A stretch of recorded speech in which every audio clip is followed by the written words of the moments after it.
Did President Biden get that bump coming out of his fiery State of the Union address that the Democrat Socialists had hoped? Let me see. It was the best speech ever. He's just restarted his campaign. He is back.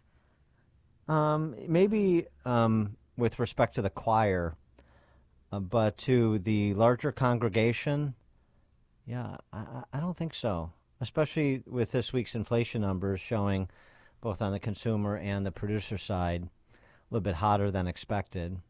They even had to bring out the person who used to host that Captain Kangaroo show, who's now the Treasury Secretary, Janet Yellen. She had to talk to the news again. In 2021, you did say that inflation was transitory. Do you regret saying that now? I regret saying it was transitory. It has come down, but I think transitory means a few weeks or months to most people, and that it's lasted longer than that. Last year, it has come down. Her voice cracked at just the most inopportune moment.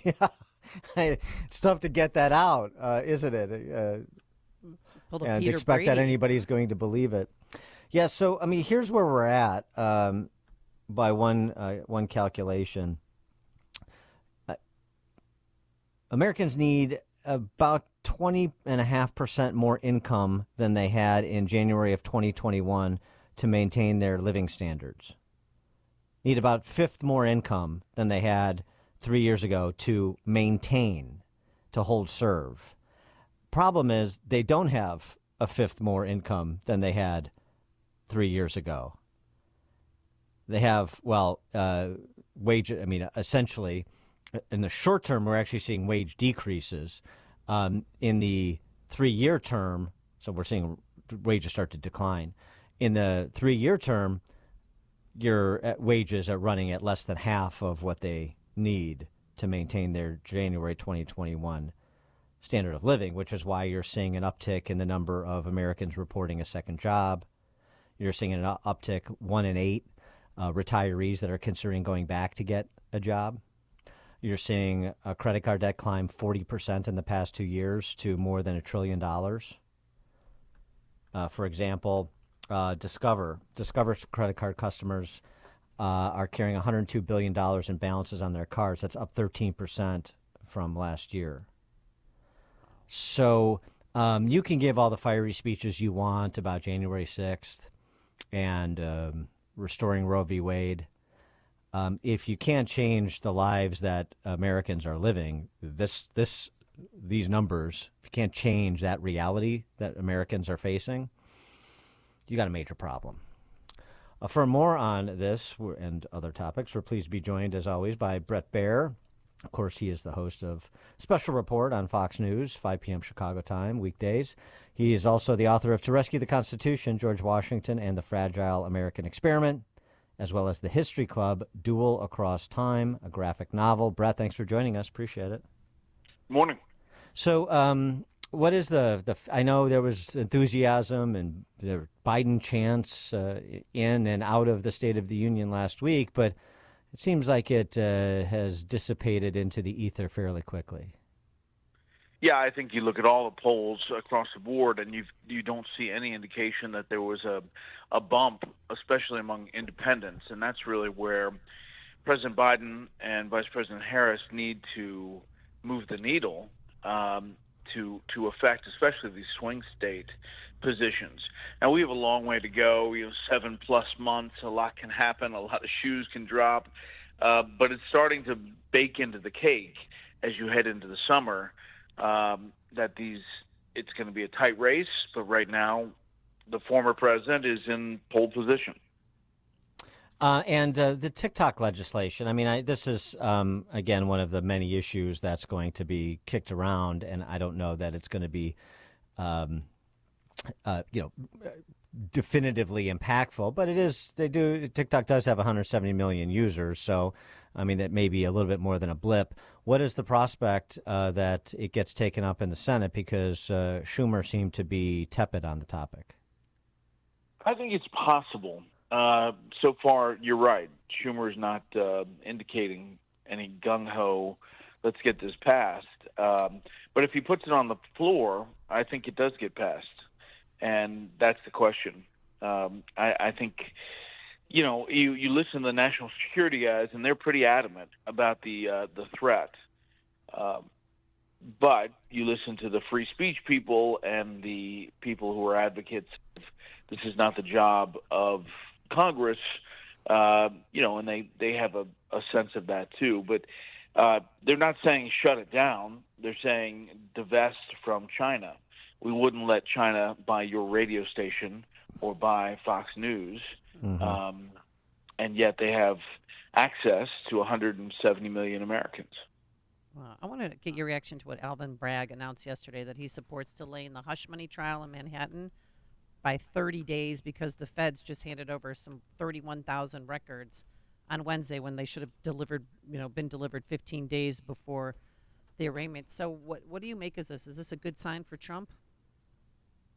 I mean, everything seems like it's being pushed back. And the real question is, will there be any trial before the election? And I can't answer that right now. I guess the Alvin Bragg, if this happens, it's 30 days. But it seems like with all those documents, you could make an argument that they need more time. So what the Trump lawyers are trying to do is to push it past the election and hope that he gets elected, and then deal with the fallout from these state cases, after he's the 47th president to be. Yeah, and on some of the other fronts, in terms of the Trump trials, in Georgia, of course, we're supposed to get the decision on Fani Willis today, but I'd be surprised if the judge kept her on the case. I hope he keeps her on the case, actually, but I'd be surprised if he did. And so that almost assuredly pushes that past the election. And then Eileen Cannon in Florida, Judge Cannon, she's saying some things about selective prosecution in her back and forth over some of the other claims that Trump has made to get the case dismissed, the records case dismissed in Florida. She's saying some things about selective prosecution, I think, particularly in light of her report and her testimony this week, that I wonder if she won't go in the direction of dismissal of the charges in that case because of the seemingly unequal application of the law when it comes to classified documents. Yeah, I mean, she didn't dismiss it outright. She had the chance to dismiss the trial. She did not do that.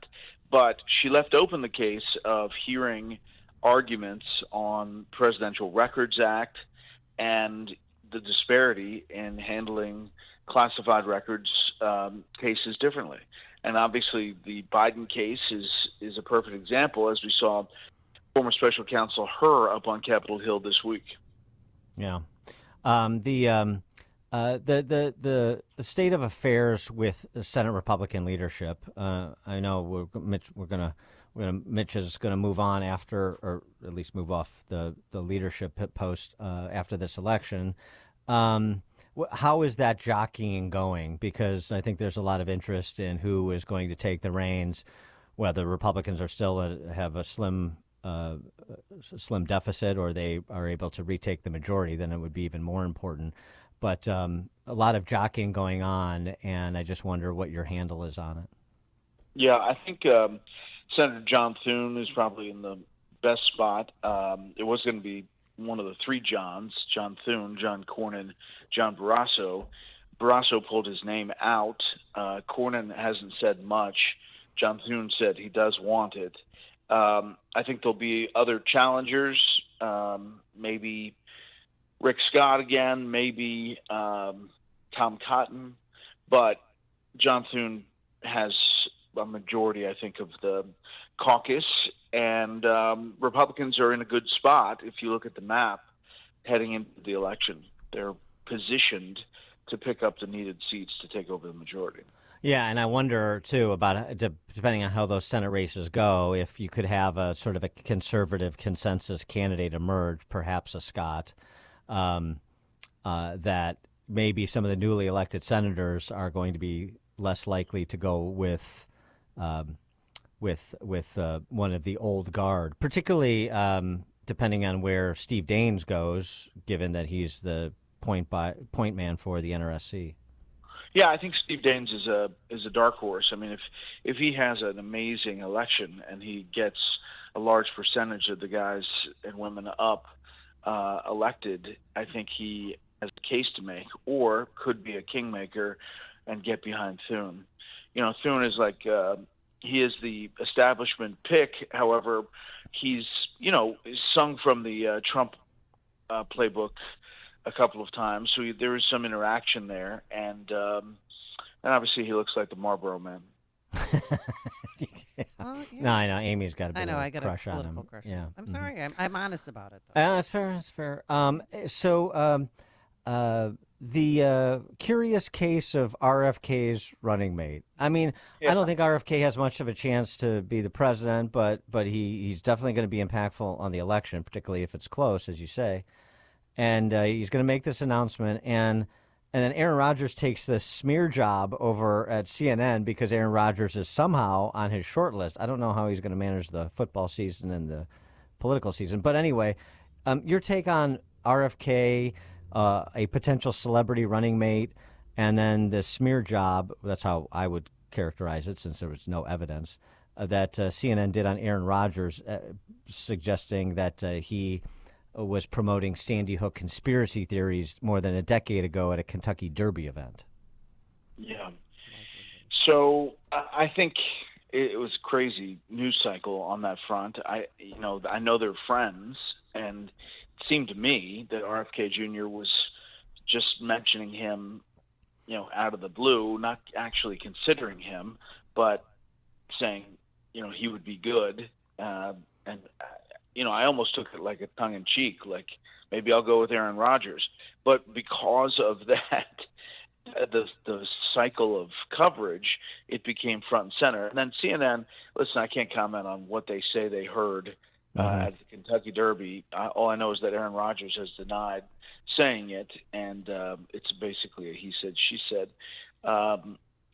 So I think it's kind of crazy. He is going to name his VP choice on the 26th, and I will tell you that some polls have him close to 20% now, anywhere from 14 to 21. Remember, Ross Perot got 19% in 1992, and that cost George H.W. Bush the election. Well, the Rodgers piece, though, too, he was on with Trace Gallagher on Fox, too, where he talked about Rodgers like he was already his running mate, which also fueled more speculation. Yeah, I saw that interview, and I just don't think that he's the pick, but because it would be a real surprise to Woody Johnson and the Jets. Yeah, I'd say. What about? Although Tyrod Taylor would love it. What about Jesse the Body? I mean, honestly, what's he been up to for the last 30 years? He's fluffing his feather boas. What? So, is there anybody anybody serious all, other than that? Yeah, the VP pick is not some great thing. It just creates a lot of drama and buzz. Right. Admiral Stockdale was Perot's, and remember that debate? Who am I? Why am I here? So I think that, he's going to make this announcement in California. I don't know. Other picks, I think, a Republican of some kind is some kind of unity ticket, I think is what he was going for. And but maybe the celebrity thing pops up. Somebody else said Tony Robbins. I don't think Tony Robbins is doing it. I really don't.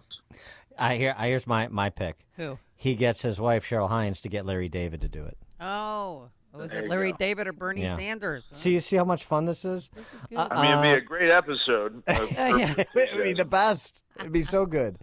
Bret Baier, host of Fox News Special Report, weekdays 5 p.m., best-selling author of To Rescue the Constitution, George Washington and the Fragile American Experiment, as well as the History Club Duel Across Time, which is a graphic novel. Bret, thank you as always.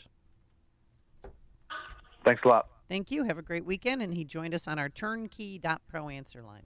The more you listen, the more you'll know. This is Chicago's Morning Answer. On AM 560, The Answer. Hey, business owners, are you wondering how to grow your business? Do you need cash flow and a ready source for financing? Well, Signature Bank can help. Hi, Mike Gallagher here to let you know that Signature Bank's loan decisions are made locally by a team who knows your name, cares about your business, and is invested in your success. When you need advice about your business or even have a question, Signature Bank is there to help. There are no handoffs or call centers. This is a team that wants to get to know you and your business.